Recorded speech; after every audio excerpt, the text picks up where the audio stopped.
Support of LGBT, वो clearly ये claim नहीं करते कि हम LGBTs को सपोर्ट करते हैं।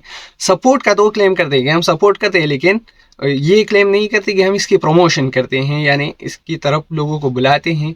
ये क्लेम वो नहीं करते, लेकिन उनकी लिटरेचर, उनके आर्ट और उनके पर्पस में ये मेन पर्पस शामिल है कि वो इसकी तरफ लोगों को इसके ज़रिए लोगों को इन्फ्लुएंस कर रहे हैं और इसकी तरफ लोगों को बुला रहे हैं। इसका सबसे बड़ा प्रूफ ये है कि पोस्ट मॉडर्निज्म क्लियरली क्लेम्स के LGBTs को रिस्पेक्ट देनी चाहिए।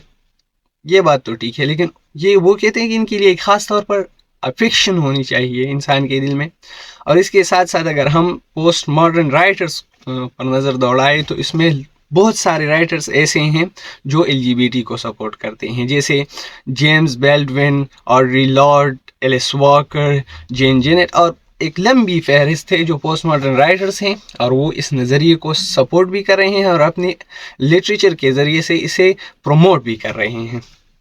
इसके साथ साथ अगर हम नज़र दौड़ाएं तो पोस्ट मॉडर्न से जो पहले इरादा मॉडर्निज़म का इरादा या फिर उससे पहले कम्युनिज़म और कैपिटलिज़म का इरादा, तो उस दौरान हमने ये कुछ फीचर्स ये हमने नहीं देखे थे, किसी ने नहीं देखे थे। अगर आप हिस्ट्री को देख लें तो ये चीज़ें नहीं थी उस वक़्त पर। हिप हॉप और इसके साथ के पॉप डांस का कॉन्सेप्ट नहीं था, जिसकी लॉन्च जो है वो फिर अर्ली 21st सेंचुरी से हुई है और पोस्ट मॉडर्निज़म के प्रमोशन के लिए वो की गई हैं। और उसके अक्सर जो परफॉर्मर्स हैं वो LGBT को सपोर्ट करते हैं।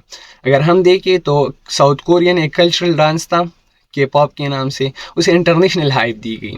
एक ग्रुप था BTS, 2010 में बना, 2013 में उसे इंटरनेशनल हाइप दी गई। तो उन्होंने हाइप पाई नहीं, उन्हें हाइप दी गई एक ख़ास मकसद के लिए, ताकि वो इस नज़रिए की प्रमोशन कर सके। तो ये पोस्ट मॉडर्निज़म के इम्पैक्ट से और पोस्ट मॉडर्निज़म ये चीज़ करवा रही हैं।